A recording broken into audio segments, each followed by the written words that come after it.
Today I will discuss two very important concepts of behavioral finance. In fact, we could go so far as to say they are the foundations of behavioral finance.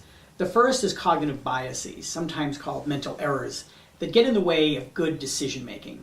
The second foundational concept is called heuristics, or rules of thumb. Now, psychologists tell us that there are certain weaknesses that commonly harm our decision making. For example, overestimating our accuracy and depth of knowledge about a situation, or ignoring or not seeking disconfirming information, or assurance from past successes, or overconfidence created by success leads to poor decision. Cognitive refers to mental or intellectual reasoning or how we perceive things. So, what are cognitive biases? Professor Daniel Kahneman defined cognitive biases as unconscious errors of reasoning that distort our judgment of the world.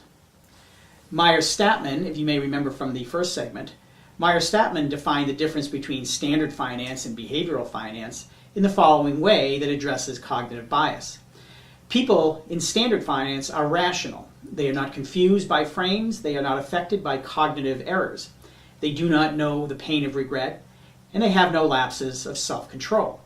People, however, in behavioral finance, Meyer-Statman said, may not always be rational, but they are always normal.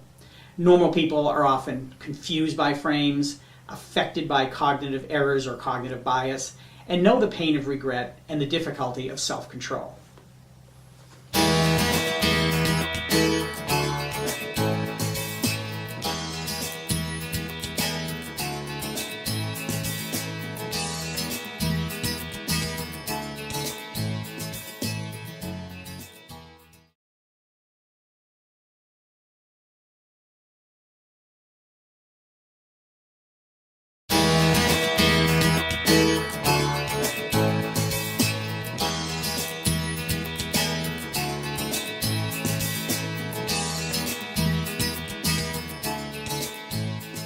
Concept that is tightly linked to regret theory is loss aversion. So what is loss aversion? Loss aversion simply is a tendency to strongly prefer avoiding losses to acquiring gains. Some studies suggest that losses are twice as powerful psychologically as gains. So let's talk about a little example here of that. Loss aversion implies that one who loses $100 will lose more satisfaction than another person will gain satisfaction from a $100 windfall. Note that whether a transaction is framed as a loss or a gain is very important in this calculation. For example, would you rather get a $5 discount or avoid a $5 surcharge? Depending on how you frame it, you will get a different answer to that question. This leads to risk aversion since people prefer avoiding losses. Also, as an example, price increases have twice the impact of price decreases. That is, price increase is perceived as a loss. Price decrease is a gain, but again, the price increase or the loss psychologically is weighed twice as more heavily in satisfaction loss than the price decrease in terms of satisfaction gain. So when we think about loss aversion, we think about what would affect us more psychologically. For example, would a 10% gain affect us more psychologically in terms of satisfaction with our portfolio and investing experience? Or would a 10% loss affect us more? Or would they be exactly the same? Psychologists tell us that, in fact, the 10% loss would have twice the impact, the negative impact, on satisfaction than would a 10% gain.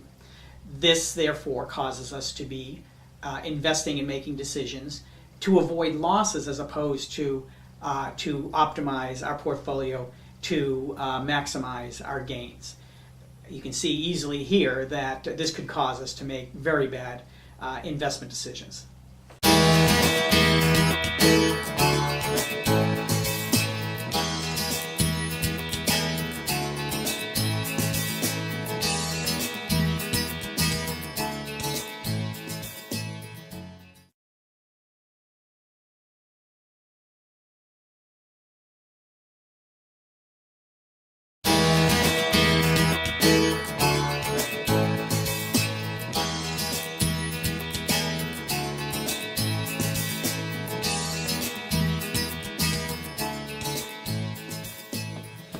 Anchoring is a commonly referred to concept in behavioral finance.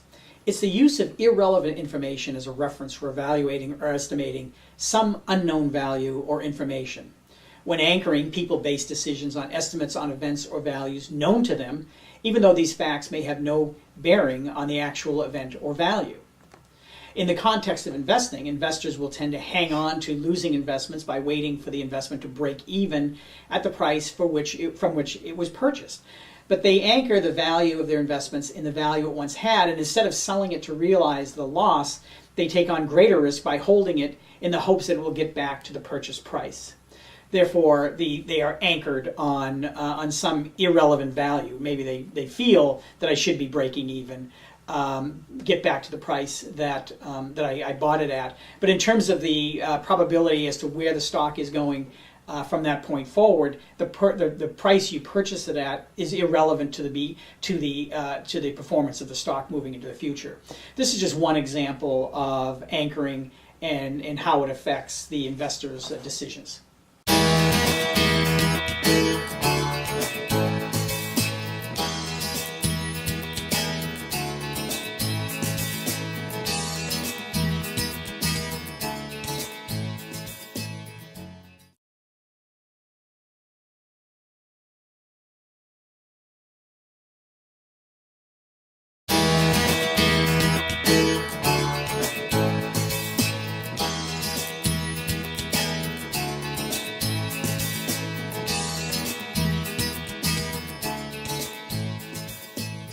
So related to the concept of the illusion of control are a few other concepts that we want to address. Largely they come under the category of miscalibration, and that is our tendency to overestimate our knowledge and underestimate the risks of being wrong. There are two concepts within miscalibration that I want to talk about. The first one is the better than average effect, and that is most people believe they can achieve above average results in their fields despite a lack of evidence. Or they may feel that they're more intelligent or more skilled or more able to take information and translate it to decisions. In a graduate class I was teaching recently, we had 35 students, graduate students, and I asked them to tell me if they felt that they were in the top 10% of intelligence in the class. Just raise your hand, or actually write it down and then raise your hand later on. The result was 20% of people felt that they were in the top 10% of intelligence, which is obviously impossible given the math. When you ask the people if you think you are above average intelligence for people your age around the world, or for people in your occupation around the world, they also tend to overestimate their level of intelligence relative to these norms that we were talking about. Sometimes they mistake their educational attainment for intelligence. The question was about intelligence, but there is clearly a better than average effect going on. The other concept is excessive optimism. And the optimism bias is a belief that you are at less risk of experiencing negative event. A classical negative event that I was recently talking to some friends about who are smokers was about their likelihood of getting cancer. And we found that in discussions with these folks that they actually had excessive optimism. That is, for no reason, they have no indication they're genetically more or less predisposed to getting cancer. They felt that their chances were quite low, almost zero. So these are two concepts that have to do with the illusion of control, but even more largely, these play into an even bigger concept that we want to talk about, which is overconfidence. Overconfidence is different from confidence. Confidence is you're feeling you have the ability to achieve something. Overconfidence is something entirely different. It can be quite a damaging cognitive bias that can cause you to take on much more risk than is logical.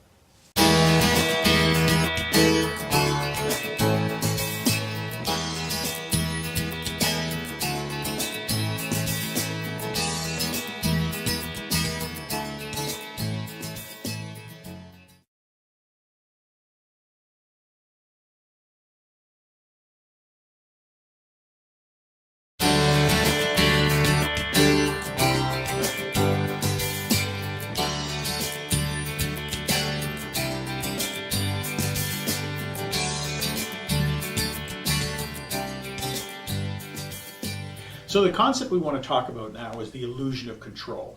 What is the illusion of control? It's a tendency for people to overestimate their ability to control events. For instance, to feel that they control outcomes that they demonstrably have no influence over. It's related to what's sometimes called the hot hand fallacy, also known as the hot hand phenomenon or hot hand. It's the fallacious belief that a person who has experienced success with a random event has a greater probability of success in additional attempts. This concept has been applied to investing, gambling, and sports. Let's apply it to investing. You may have a stock picker who seems to be consistently picking the hot stocks, finding the winners. But we know statistically over time that all investors and all advisors tend to equilibrate. They tend to regress to the mean in terms of their ability to pick hot stocks or the cold stocks. In gambling, we may see that a particular person is rolling dice on a craps table, and they seem to have successive wins. However, we leave them throwing the dice as if they are somehow in control. And then in sports, an example that I have is illusion of control. That if my favorite team is in the World Series, that if I watch the game or I don't watch the game, or if I sit in a certain place in the room while the game is being watched, that somehow I have control or some impact on the outcome of the game. So the illusion of control, again, just to repeat or to review, is the tendency for people to overestimate their ability to control events, that they feel the outcomes somehow have to do with them and their behavior, while in reality they have no influence on the outcomes at all.